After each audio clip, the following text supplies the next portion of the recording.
अस्सलाम वालेकुम व्यूअर्स, कैसे हैं आप सब। आई होप आप सब ठीक होंगे, खैरियत से होंगे। आज मैं ढाबा स्टाइल चिकन कढ़ाई आपके लिए एक बहुत लजीज चिकन कढ़ाई की रेसिपी लेके आई हूँ। और आपको ये रेसिपी ज़रूर पसंद आएगी। इस रेसिपी को देखने के लिए आपने इस वीडियो को आखिर तक देखना है। चलें जी, मैं रेसिपी शुरू करती हूँ। मैंने आधा किलो से थोड़ा सा ज़्यादा चिकन था जो मैंने ले लिया, और ये मैंने 5 से 6 अदद प्याज लिए हैं और इनको मैं कटिंग कर रही हूँ। और इनको अच्छे से कटिंग करने के बाद मैंने चिकन को अच्छे से धो लिया, और मैंने एक पैन में 1 कप ऑयल लिया है। और ये सारा चिकन जो है मैं पहले इसको फ्राई करूँगी। मैं जो चिकन को ना हमेशा फ्राई करती हूँ, मुझे फ्राई किए हुए चिकन के बगैर कढ़ाई या गोश्त बनाना अच्छा नहीं लगता। तो मैं लाज़मी फ्राई करती हूँ और उस पे कच्चापन ख़त्म हो जाता है और ठीक से अच्छे से फ्राई हो जाता है।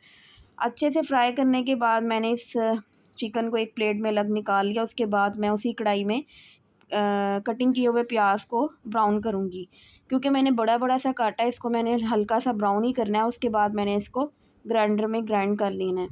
इसके बाद मैंने एक बड़ा टमाटर लिया है और उसको मैंने कटिंग कर लिया, और इसको मैं प्याज के साथ ग्राइंडर में इसको इसकी पेस्ट बनाऊँगी पानी डाल के।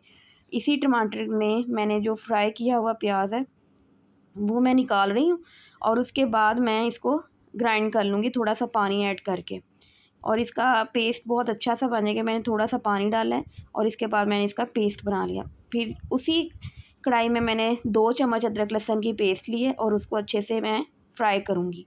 अदरक लहसुन के पेस्ट को मैंने अच्छे से भूना है, पहले ही मैंने डाल दिया ताकि वो अच्छे से भुन जाए। और उसके बाद मैं पेस्ट जो मैंने ग्राइंड किया वो मैं इसमें सारा डाल रही हूँ, और मैं इसको अच्छे से पकाऊँगी। इसकी ग्रेवी इतनी अच्छी बनती है, मसाला जब तक कढ़ाई में ना हो तो फिर मज़ा नहीं आता। मैंने 1.5 चम्मच सूखा धनिया लिया है, 1 से 1.5 चम्मच नमक लिया है, 1 से 1.5 चम्मच पीसी हुई लाल मिर्च ली है, 1 चम्मच हल्दी का लिया है, और 1 चम्मच मैंने काली मिर्च पीसी हुई लिया, और इन सारे मसाला जात को मैंने इसमें ऐड कर दिया है। इतनी मज़े की ये कढ़ाई बनती है जैसे आप रेस्टोरेंट में जाके खाते हैं, सेम वही रेसिपी का ये तरीका है। ये मैंने ना आधी प्याली दही की ली है, और आधी प्याली से थोड़ी सी ज़्यादा था दही जो मैंने इसमें ऐड किया है। और फिर मैं इसको अच्छे से पकाऊंगी। उसके बाद मैंने फ्राई किया हुआ चिकन भी इसके साथ ही डाल दिया, और इसके साथ ही मैं सारे मसाला जात के साथ ही इसको भूनूंगी और अच्छे से भूनूंगी। और फिर इसके जब तक ऑयल नहीं अलग हो जाएगा मैं इसको अच्छे से पकाती जाऊँगी। उसके बाद जी मैंने ये हरी मिर्चें ली हैं। हरी मिर्चें 5 से 6 अदद आप इसको बारीक बारीक काट लें, और हरी मिर्चों का इसमें बहुत अच्छा फ्लेवर आता है, वो मैंने इसमें डाल दिया। इसके बाद मैं लूँगी जी आधी से 1 चम्मच आप कुटी मिर्च ले लें। वो डिपेंड करता है कि आप कितना तीखा खाते हैं, और मैंने इसमें आधी चम्मच जो है ना पीसी हुई सफ़ेद मिर्च भी डाली है, ठीक है। उसके बाद मैं डालूँगी 1 चम्मच ज़ीरा, सफ़ेद ज़ीरा, वो इसमें डालेंगे, और उसके बाद मैं इसको अच्छे से मिक्स करूँगी। इतनी मज़े की रेसिपी ये बनती है, आप घर में बनाएं, आपको रेस्टोरेंट में जाके खाने की ज़रूरत ही नहीं है। आप घर में इतनी अच्छी ये जल्दी से बना सकते हैं।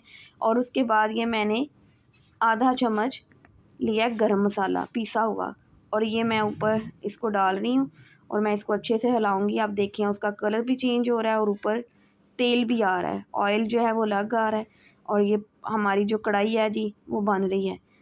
मज़े की ये रेसिपी है, और झटपट से चिकन की कढ़ाई घर में तैयार हो जाती है, पता भी नहीं चलता। और अच्छा, उसके बाद मैंने ये ना cream milk pack cream all purse की क्रीम लिया, उसका 1 पैकेट लिया, और मैं उसको क्रीम को इसमें ऐड कर रही हूँ और अच्छे से इसको मिक्स करूँगी। क्रीम का इतना अच्छा फ्लेवर आता है, आप घर में ही इसको बनाएं और मज़े से इंजॉय करें। क्रीम को मैंने डाला है और इसको मैं अच्छे से अब मिक्स करूँगी, और क्रीम का बड़ा अच्छा जायका आता है। और वो देखें जी अब हमारा जो है ऊपर फ्लेवर भी आ रहा है, और ऑयल भी अलग हो रहा है, इसकी तरी जो है वो ऊपर आ रही है ऑयल की। और कितनी अच्छी ये चिकन कढ़ाई बन रही है, बहुत मज़े की ये कढ़ाई बनी थी। और इसकी ग्रेवी देखें कितना अच्छा मसाला इसका बना है। आप इसमें चाहें तो थोड़ा सा पानी डाल के इसको और ग्रेवी को कर देंगे। मैंने थिक थोड़ी सी बनाई है, थोड़ा सा पानी आप हल्का सा डाल लें ताकि ये खुश्क ना हो जाए।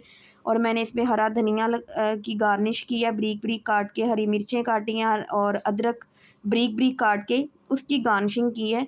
और इसके बाद मैं इसको सर्व करूँगी, इसको डिश आउट कर लेंगे, और ये हमारी मज़े की कढ़ाई तैयार है। और उम्मीद है कि आपको मेरी ये कढ़ाई की रेसिपी बहुत मज़े की लगी होगी। आपने मेरे चैनल को सब्सक्राइब करना है, मेरी वीडियोस को लाइक करना है और मुझे अपनी दुआओं में याद रखना है। नेक्स्ट टाइम मैं आपके साथ एक और रेसिपी के साथ आऊँगी, मज़ेदार रेसिपी, पाकिस्तानी पंजाबी रेसिपी के साथ आऊँगी। और मुझे अपनी दुआओं में याद रखिएगा। अल्लाह हाफ़िज़।